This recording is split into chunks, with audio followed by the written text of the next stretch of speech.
Huma za tiluma za Mungu kamaliza aya hiyo. Adhabu kali itawathibitikia wale wanaolamba watu visogo, kwa maana wanaoteta. Wailu ni kalimatul adhab.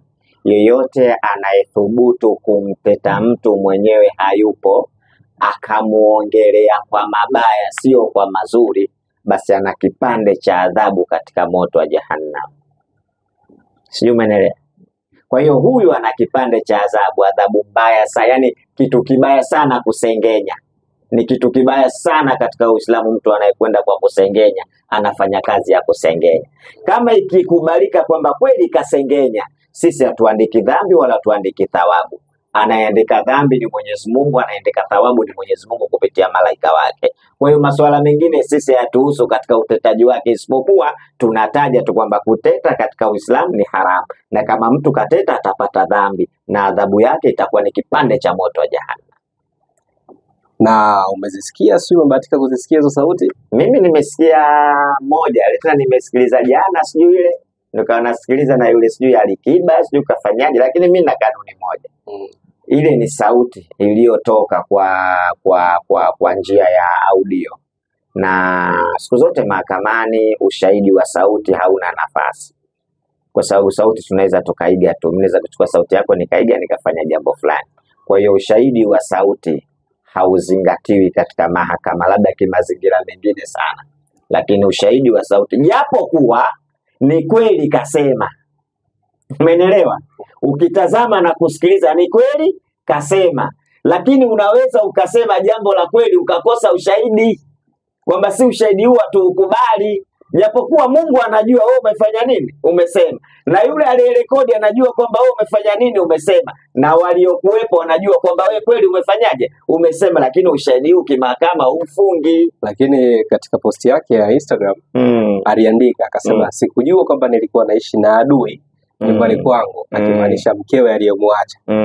Inafikia tu mpaka anaturekodi. Kwa hiyo amekubali mwenyewe kwamba amerekodiwa, kwa hiyo ni yeye aliyeongea. Kama kakubali kakirekodiwa basi ni kosa kubwa sana, lakini chengine unajua mapenzi yalivyo.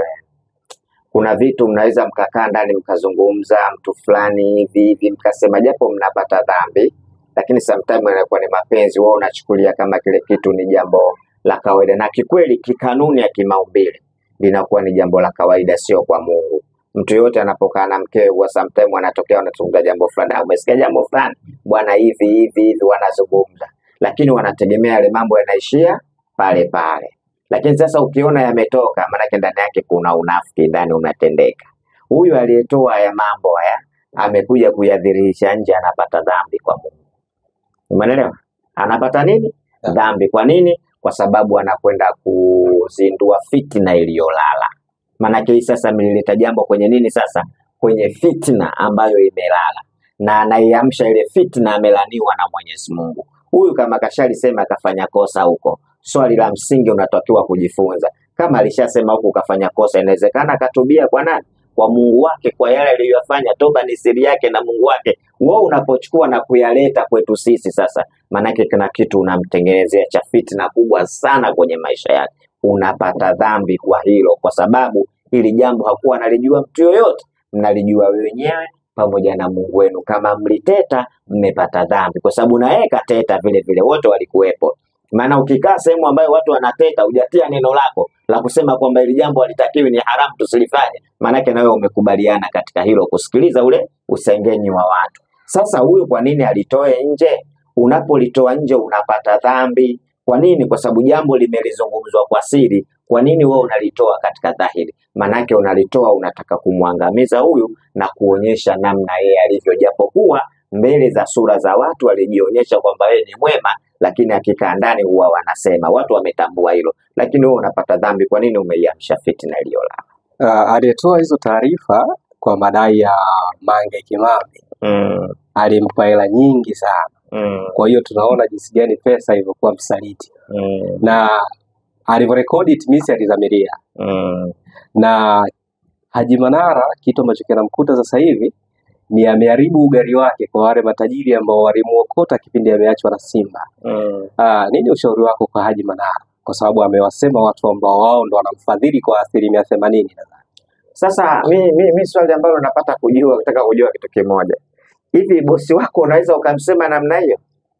Mwako sasa kauli moja nimesikia Haji Manara anasema mimi nina hela kushinda GSM je. Nimesikia ile kauli anasema mimi nina hela kushinda GSM. Sasa unakaa alafu unaanza kuwasema wale wafadhili wako kwamba huyu kafanya hivi hana lolote hivi. Hii ni kitu kibaya katika maisha, kwa sababu ni watu wanakusupport katika maisha yako na wamekutoa sehemu mbali, na inawezekana akawa anasema maneno yale labda kwa utani, anaongea na marafiki zake hivi na utani. Kwa sababu gani? Mtu mwenye akili zako, jambo lile linaonekana, sauti ukisikia, unasikia sauti nyingi pale, si ndio hivyo? Sauti nyingi unasikia pale. Kwa nini unalisema lile jambo pale? Utegemei kama litatoka nje? Yaani kuna kitu umejidhamini kwamba mimi siogopi, sio? Lazima itakuwa hivyo, sababu sisi tuko karibia watu 5.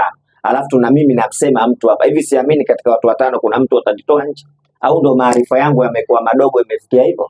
Au mapenzi ndio yamenifanya niwe mjinga kiasi ambacho natoa lile ambalo lilopo katika moyo wangu? Ni kosa kubwa sana alilolifanya.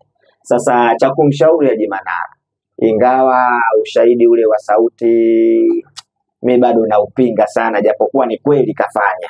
Unajua tunakwenda kile kiushahidi. Japo ni kweli kafanya, lakini anachotakiwa kufanya sasa, kama kweli amefanya namna hiyo, atafute njia ya busara na kusema kwamba mimi nilikuwa tu katika mambo fulani ndio nikasema hivyo. Lakini kama kasema hivyo, mdomo wake unamponza. Hakuna kitu kibaya sana kulopoka. Ndio maana Uislamu unahimiza sana tusilopoke. Na amelaniwa kila mtu anayesema anayolisikia. Kwamba umesikia hapa umelisema wewe unapata laana. Kwa nini? Unaamsha fitna. Lakini kitendo alichokifanya yule aliyekuwa mkewe nacho kafanya kitendo kibaya. Siri za kwenu, inawezekana yule ana siri nyingi mpaka za kitandani. Na ipo siku atazibomoa kwa staili hiyo anayokwenda nazo, atakuja kuzitoa. Wale ni Waislamu na Uislamu hauko hivyo wanavyoishi wao. Lakini kitu cha kwanza cha kutambua ndoa yao namna ilivyo, ni mshauri Haji Manara aoe ndoa ya Kiislamu, sio ya umaarufu. Umri aliyokuwa nao ni umri wa kuangalia majukumu mengine anayokwenda, sio kuhangaika na vitoto vya 2005 vitakupa shida hivi. Bado wao vinataka namna ya kutrendi katika mitandao, kufanyaje. Sasa Haji, kama pesa unayo, fanya mambo mengine basi, kama vile mambo ya dini mengine. Achana na hivi vitu ambavyo vinakuvunjia heshima. Sio heshima tu, hata kwa Mungu vinakuweka mahala sio salama. Angalia hii fitna iliyotengenezwa, angalia hii fitna iliyofanyika, ili akiwepo mtu ambaye anachuki atamkubali tena yule? Hawezi kukubali. Kwa hiyo kama kweli kafanya hilo, aliombee msamaha. Mwanadamu ameumbwa katika kusamehe, naamini kwamba watamuelewa, watamsamehe. Lau kama wametengeneza trendi nyingine, hatuwezi kujua bwana. Watu wasanii wanatulipaga ujinga usiokuwa na maana. Inawezekana lote ile trendi tulimetengenezwa hilo, ili kuna mtu anataka kuzindua sabuni yake hapo, inawezekana hapo wanatengeneza trendi, watu tuwe makini huko, litengenezwe sabuni hapo, litajwe tuna nani sabuni. Ni vituko tu nchi yani. Yaani wewe ukitaka kufanya jambo lako mbele ya watu, si unashinda kuwakusanya watu? Vua nguo barabarani pale, kitu kitatokea nini? Ndipo utatambaa. Yaani watakuja wote mpaka huko, watatoka kule bwana. Yule kashachanganyikiwa kafua nguo. Kija pale rusha bomu lako, unaua wote. Kwa hiyo inawezekana hizi stories zinatengenezwa, kuna sabuni inataka kuzinduliwa, inawezekana hapo. Sijui itakuwaje, lakini niwaambie kama kweli yamefanyika hivyo, sio trend, jambo baya. Na kama wamefanya hivyo kwa ajili ya trend, wanapata dhambi vile vile kwa Mungu, kwa sababu wanaiongopea jamii, wamefanya jambo ambalo baya mbele ya Mwenyezi Mungu. La kama stories zinazosemwa ni za kweli, na ile audio kama Manara anaikubali, basi ajua amefanya dhambi kubwa sana. Siku moja Mtume alimkuta Bi Aisha nadhani, akawa anamsema mtu, akamwambia tema. Alipotema kikatoka kipande cha nyama. Maana sasa ukimsengenya mtu kama vile unakula zile nyama zake, jambo baya sana kwenye Uislamu kusengenya. Kwa hiyo mimi nimshauri kama kafanya, aombe msamaha, na msamaha huo awaombe wale ambao walikuwa wanawateta, lakini kikubwa muombe Mwenyezi Mungu. Lakini cha pili, aachane na hivi vijisichana hivi, vitampa shida. Atafute mzee mwenzie, wakae chini, wale watoto waangalie maisha. Shida ya Haji, naye anataka tukutrendi kila siku onekana yuko juu. Maisha yako hivyo. Mimi Haji namjua. Unajua mimi nimekaa Mchikichini pale. Mchikichini si unapajua? Mimi nimekaa pale na nimesoma Abasia, chuo ambacho Haji alisoma. Pale Abasia mimi nimesoma. Haji katika harakati zake, mimi niko bwa mdogo kidogo, Haji anagombea sijui udiwani, mwenyekiti, si tunamuona Haji. Kipindi kile ndio tulikuwa tunashanga watu wakiwa mazeluzelu wale. tunamuona haji kabisa mitaa ya Kichini pale Kariakoo, ndo mitaa yake ambayo aliyokuwa nayo. Sasa ifike mahala kwa umri aliyokuwa nao aachane na hivyo vitu, arudi kwa Mungu wake. Watu wanategemea kutoka kwake wapate maneno ya hikma, ya busara, maneno mazuri kwa namna alivyofika, basi arudi katika misingi ya dini. Lakini kama kweli kafanya iko kitendo kibaya sana, atalaumiwa kwa kufanya iko kitendo na apata dhambi, lakini huyu aliyekuwa mke wake ana lawama kubwa sana kwa Mungu kwa sababu kaiamsha fitina iliyolala. Baada tu ya kuachana na mke wake, haikupita wiki, mke wake ana mpenzi mwingine na yeye ana mtu mwingine, basi arudi katika misingi ya dini. Lakini kama kweli kafanya iko kitendo kibaya sana, atalaumiwa kwa kufanya iko kitendo na apata dhambi, lakini huyu aliyekuwa mke wake ana lawama kubwa sana kwa Mungu kwa sababu kaiamsha fitina iliyolala. Baada tu ya kuachana na mke wake, haikupita wiki, mke wake ana mpenzi mwingine na yeye ana mtu mwingine. Mwanamume yeye akiachana na mke wake hata kesho anaoa, ila asiwe katika mke wa nne. Tumeelewana? Uislamu tunasema wake wa nne. Sio, umenipata vizuri? Ikiwa mke mmoja unaruhusiwa kuongeza wa pili, wa tatu mpaka wa nne. Lakini ikiwa wa nne huyu ndo umemuacha huyu wa nne, hauruhusiwi kuoa tena mpaka huyu amalize eda. Hujanielewa bado? Mwanamume tunamzungumzia, sitaruhusiwa wake hao wa nne. Lakini mwanamume anayo eda na yeye. Eda yake iko hivi: umeoa mke wa kwanza unaye, ukaoa wa pili unaye, ukaoa wa tatu unaye, ukaoa wa nne unaye. Sawa? Huyu mmoja ukamuacha, huwezi kuoa tena mpaka huyu miezi mitatu ile ifanyaje? Imalizike. Umenipata? Umeelewa au yeye kufafanulia? Nishakuelewa. Ushanielewa? Kwa hiyo mpaka huyu sasa amalize miezi mitatu ndo anaruhusiwa kuongeza mke mwingine. Lakini huyu hajamaliza, huwezi kuongeza mke mwingine kwa sababu huyu hajamaliza ile eda yake ili asiwe mkeo. Umeelewa? Ushanipata? Na eda uzuri wake unaruhusiwa mkae mule mule nyumbani kwako, umhudumie kila kitu. Na ikitokea siku umemumunya ubuyu tu, ndio rejea hiyo. Umeelewa? Watu wengi hawajui hiki. Na rejea kwa mwanamke haina kukataa. Umeelewa? Ikifika mahala mwanamume akimwambia mwanamke nimekurejea, ndo tayari hiyo, haina kukataa tena, ndio rejea hiyo. Ila kwa mwanamke sasa haruhusiwi kuolewa mpaka amalize eda. Ndio maana nakwambia hawa walifanya uhuni, kwa maana ile utafutaji wao wa kuoana ni utafutaji wa kihuni. Walioana kihuni, wakaishi kihuni, wakaachana kihuni. Huyu mwanamke aliolewa anaonekana hata dini hajui. Kwa sababu gani? Umeolewa miezi mitatu ya kukaeda hujamaliza vitu, una mpenzi. Mwana shida hiyo. Na wanaposti. Yaani wewe bado mke wa mtu ujue. Sasa siri ya kuchomero. Sawa, lakini bado mke wa mtu. Yaani Haji Manara akija kwako akisema nimekurejea, lakini ametoa taraka tatu. Amemaliza zote tatu, kwa mpigo zote tatu, bado huyu atakaa eda. Tatakiwa akaa eda ya kusikilizia tumboni kuna nini. Kama kuna ujauzito Haji unaenda kumpa mtu mwingine inakuwa. Umeelewa? Atakaa eda. Amefanya kosa kubwa sana kisheria. Yaani hujamaliza hata miezi mitatu tayari una mwanamume unamposti tayari yule mwanamume. Hiyo haiwezekani. Ndio maana nakwambia walitafutana kihuni, wakaoana kihuni. Zairisa akiwa mke wa mtu, alikuwa mke wa Dula Makabila kindoa, na alipomwachanisha tu haikupita sasa mwezi, maana eda akamuoa. Hii kisheria inasui kwa sababu umeoa. Haisui. Yaani kama mtu anakuwa mke wake kamwacha mwezi bado wewe ukaoa, hakuna ndoa, unafanya zina. Kwa sababu ndoa lazima huyo akae miezi mitatu ya eda. Ndio maana nakwambia wametafutana kihuni, wameoana kihuni na wanaachana kihuni. Moja ya interview ambayo amefanya juzi kati ya Haji Manara, alisema kuna mtu huwa anapita kwenye peji zake anamtukana sana kuhusu yeye ni albino. Lakini watu wengi ambao wamekuwa wakifanya hivyo amekuwa kama akiwaachia laana hivi na wanazaa watoto albino. Hii toka enzi za mitume ilikuwepo ama ni kuna kitu wanafanya labda Haji? Hapana, anachofanya chochote. Lakini chengine, albino ni binadamu. Ni ukosefu wa kitu fulani tu ambao unasababisha ule kuwa albino. Lakini Mungu akikuandikia namna ya mtoto unayempata, hakuna mtu anaendeka barua kwamba kuhitaji mimi namtaka mtoto wa staili gani. Kwa hiyo Mungu anaweza kukupa albino vile vile. Na sometimes Mungu anaweza akakufanyisha kuja nikupe na wewe uone kwamba kitatokea nini. Sijui umeelewa? Mungu anaweza akakufanyisha hivyo. Lakini swala la kuwanyanyapaa wote wale wenye ugonjwa wote ule katika Uislamu ni makosa makubwa sana, kwa sababu hakuandika barua kwamba anahitaji kuwa vile. Mungu ndo kaamua kumfanya vile. Sasa baadhi ya nyakati unaweza kumfanyia hivyo afu Mungu akakupa wewe ili uone ule uchungu na wewe uone imekuwaje. Tunakatazwa sana kuwacheka watu. Tunakatazwa sana kuwasemanga watu na kuwanyanyapaa watu. Hakuna chochote haja anachofanya zaidi ya kulia na Mungu wake. Unajua kitu kikiumiza ukiamua kulia na Mungu, Mungu anajibu. Sana sana sana. Tunakuja nikuonyeshe basi. Na wewe ukoje? Utafanya nini? Leo kuna baadhi ya vijana wakikaa barabara akipita mtu mlemavu unakuta wanafanyaje?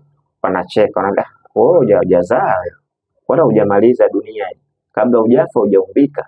Sijui Mungu ukamsababishia kuonyeshe mfano wewe kwenye maisha yako." Kwa hiyo ni kitu kibaya sana. Hajafanya chochote zaidi ya kulia na Mungu wake kwa kile kitendo anachoona yeye anadhalauliwa.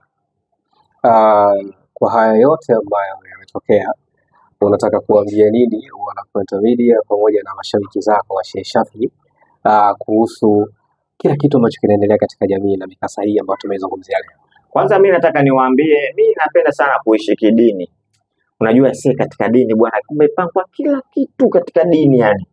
Yaani ukikosea umekosea mwenyewe. Kwa mfano sisi kwenye Uislamu ukitaka kuoa, unaambiwa uchague mwanamke, nasabu yake, uzuri wake, mali zake, lakini dini yake.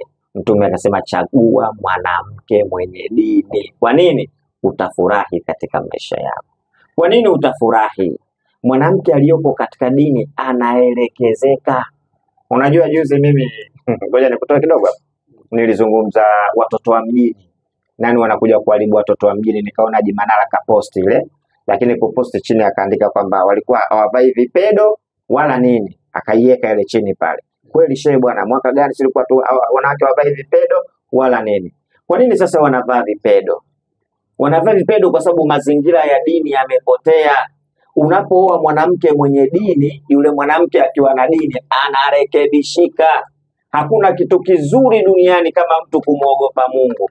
Bwana, unachokifanya Mungu kakataza, unachokifanya sio kitu sawa, unachokifanya kibaya, anaogopa Mungu wake kwa sababu ana dini.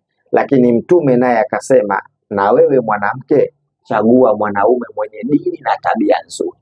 Umeshaelewa kipande dini na tabia nzuri? Kuna watu wana dini lakini tabia zao mbaya. Ndio kama unamwona vile labda Haji Manara vile, tuchukulie mfano kama kweli kavukasema yale maneno, dini yanayo lakini tabia huko imefeli. Umeona sasa? Ndio maana sasa huu ndoa inafanyaje hapa, inavunjika. Lakini mwanamume akiwa na dini, mwanamke akiwa na dini, basi jambo linakwenda vizuri. Lakini tazama Uislamu, wakati unachagua mama wa watoto wako na mama anachagua baba wa watoto wako, Mtume akasema chagueni mahala pa kuweka mbegu zenu, kishipa kinarithi. Ukitaka kuoa tazama nyuma mama yake, unataka kumuoa tazama bibi yake, tazama familia yake. Lakini mkishafunga ile ndoa, mnafunga kwa maslahi ya Uislamu. Leo ndoa zinazofungwa za kina Haji Manara, uelewi yani ndoa ile mwanamke vichuchu vinaonekana, kavaa ovyo tu. Yani ndoa tu wenyewe inaanza kukwambia hapa hakuna nini hapa.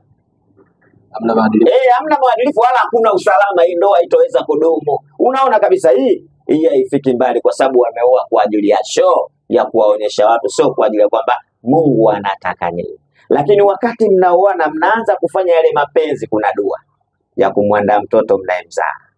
Allahumma jannibna shaitan wa jannibi shaitani ma razaqtana. Mnamuomba Mungu, Mungu tuepushe na shetani na kiepushe na shetani hiki ambacho unachuruzuku. Umeona? Wakati mnafanya ile jimaa tu, mnaanza pale pale kumuomba Mungu wakati mnafanya ile jimaa. Mtoto kazaliwa, akizaliwa tu pale pale unaambiwa mshike sikio lake muadhinie. Kwa nini? Kichwani unaingiza kitu cha kwanza kabisa maneno ya Mungu anayasikia kutoka duniani. Mlambishe na asali. Maanake nini? Kitu cha kwanza mdomoni unakiingiza ni utamu wa maneno yake. Siku ya 7 unampa jina, umeambiwa umfanyie hakika, umchinjie kondoo ama mbuzi. Kwa nini unamchinjia pale? Unamwandaa mtoto bima yake ya afya. Kwa maana ile bima ya afya, mtoto ukimfanyia hakika hata akipinduka pinduka, sometime viungo vyake haviwezi kufanyaje kuvunjika. Ndio maana ya akika. Unachukua zile nywele, unazipima katika gramu, unapata kiasi fulani, pesa yake unamtolea sadaka mwanao akiwa mdogo. Umeona malezi? Mtoto anaendelea, kafikisha miaka 5, mtoto afundishe kwenda madrasa. Kafikisha miaka 7, afundishwe kuswali. Miaka 10 hajaswali, anapigwa, anachapwa. Mtoto toka unamtafuta mama yake na baba yake mpaka mtoto anabalere, umenyosha katika maelezo ya dini, mtaishi vizuri sana. Lakini watoto wengi sasa hivi wengi bongo flava. Ukipita nyumba 2 ya 3 kuna mwanamuziki. Nyumba 2 ya 3 mwanamuziki. Mtoto utakuta kiatu chake namba 5, kala t-shirt na jinzi yake, lakini anavaa kiatu namba 10 katika kona, kinaanza kutangulia kabla mwenye hajafika. Alafu anakuwa na wajinga. Wewe ndo chizi. Dar es Salaam hivyo badilika, ukiwa unamtaja Mungu wewe ndo chizi. Panda gari yako, shakula kilemba chako, kofia yako, kanzu yako, linaenda kali yako, kasi ya watu 5 nyuma.